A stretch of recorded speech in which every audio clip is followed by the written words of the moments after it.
A few weeks ago, a video was uploaded to this channel talking about how the Cell Juniors survived and why they exist in Dragon Ball Super. And after reading through several of your comments, it was noted that several of you did not even know that this side chapter of Dragon Ball Super actually existed. Many of you were thinking I just basically found some type of fanfiction and made it up, but I'm here to tell you that this is officially a side chapter, and in today's video I will talk to you about an additional side chapter that almost nobody has talked about as to how future Gohan survived in the future timeline in addition to the fate of the Pilaf gang. The first thing that we have to talk about is that this was a side chapter that came out around the time of the Zamasu arc in Dragon Ball Super, which obviously makes a lot of sense, and if you can see right here on your screen, the chapter was designed in a way kind of to refresh your memory of the future timeline itself, specifically because as you can see here, the chapter reminds you that Goku was basically dead in the afterlife. As you can see, hey,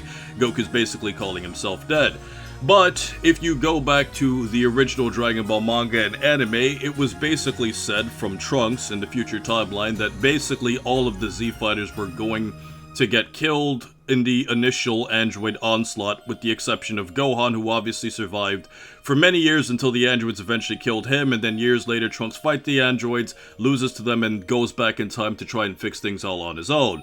Now, with all of that said, the details that we were told were that Gohan barely escaped, and this side chapter in Dragon Ball Super directly explains this with indirect detail. As you can see in this picture here, Gohan is definitely battle damaged and his clothes are ripped up, which obviously means that he was having some type of direct contact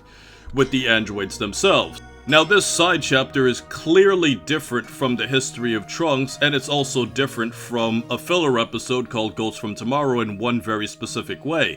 If we actually look at this picture right here, you can actually see that the Z fighters, if you want to call them that, or the Dragon Team, were basically all fighting the androids together.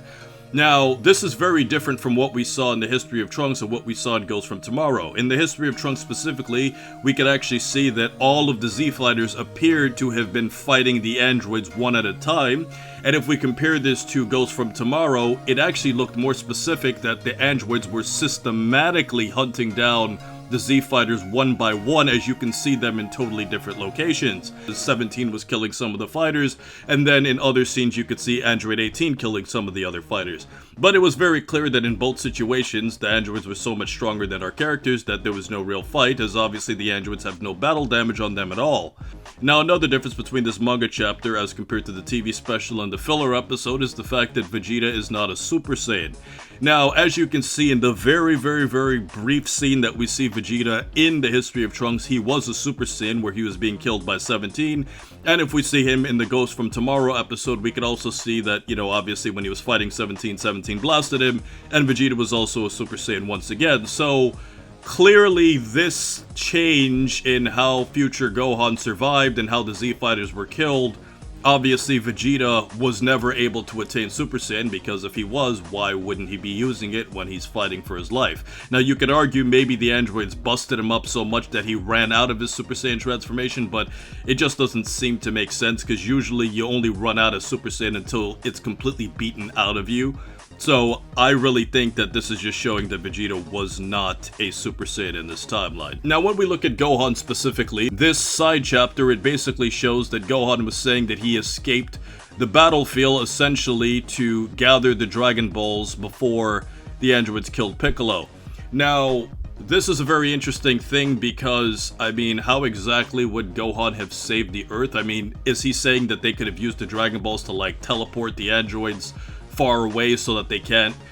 cause harm to Earth? But that's the only thing that logically makes sense as to how they could have saved the Earth from the androids, considering the fact that if you're not strong enough to beat them, you have to find some other alternative to stop them, which could also be maybe you can wish for a device to stop the androids, but obviously Gohan was making this statement before Bulma showed up, which obviously means that his plan was clearly not in sync with what Bulma obviously wanted. And we could probably take a guess, even though it wasn't directly explained, that Piccolo and Krillin probably told Gohan to escape.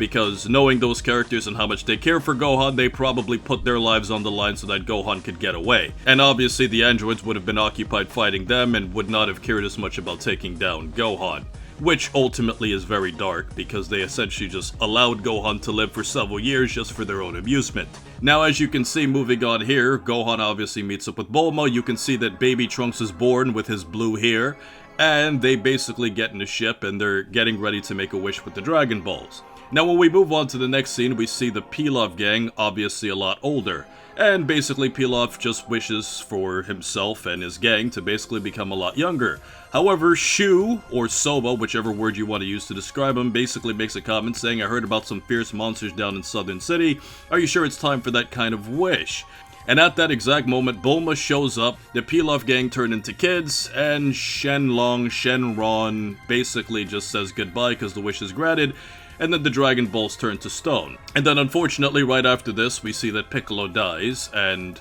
obviously, in this moment, they make kind of like a joke sequence where they say this was Trunks and Mai's first encounter or something like that, and then you can see the Pilaf gang basically running away. Now, this brings up a lot of interesting questions here, because basically, this is kind of like a different retelling where it's basically saying that Pilaf was kind of responsible for the future timeline's doom, because if Gohan and Bulma had made it there slightly faster and Pilaf hadn't used the Dragon Balls to make that wish, and obviously wished for something more serious, then how would the future timeline have been different? Because of the fact that Bulma was now here with Gohan, as opposed to Gohan making a wish on his own, it would make sense for Bulma to probably wish for some sort of device or some type of assistant to directly kill the androids. So even if Piccolo eventually died anyways, and the Z-Fighters would have still gotten killed, at least Gohan could have used some type of device to destroy the future androids, and at least Earth could have been rebuilt years later instead of the androids still causing havoc.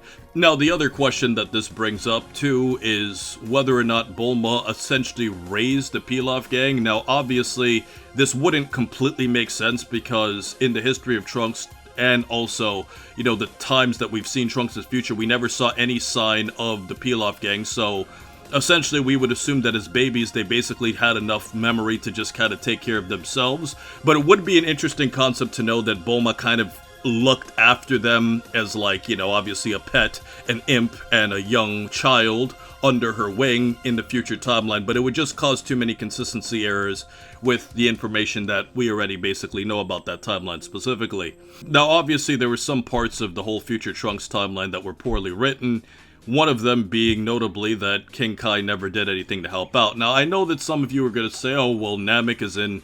you know, a different galaxy, or New Namek is in a different galaxy, or something along those lines, but you have to remember that King Kai can still get in contact with the Namekians to help. It's like,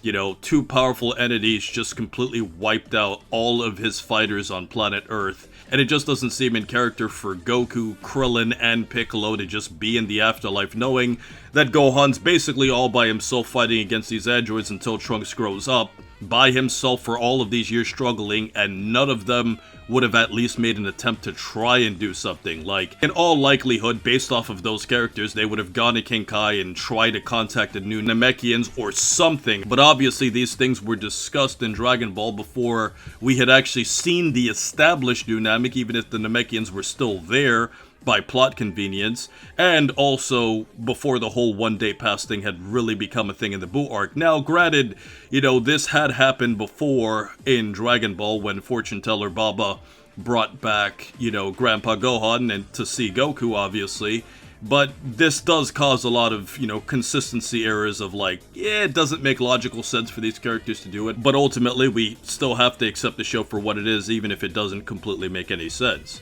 Now, unfortunately, just to close things off here, we can also see that Piccolo has a halo around his head showing that he died, and it's very relevant that we talk about Piccolo being dead, because in this timeline, Piccolo and Kami never fused together, and this is a huge difference, because if Piccolo and Kami never fused together, that means that Kami would go to the afterlife as an individual character, and if Kami goes to the afterlife as an individual character, that essentially even makes it more unlikely that Kami would not have made some type of move to either communicate with his own people to obviously, fix the situation with the Dragon Ball. So ultimately, there are a lot of consistency errors there, but I did want to show you how future Gohan survived and also how the Pilaf gang became kids in the future timeline and how Trunks and Mai eventually met each other when they were just infants.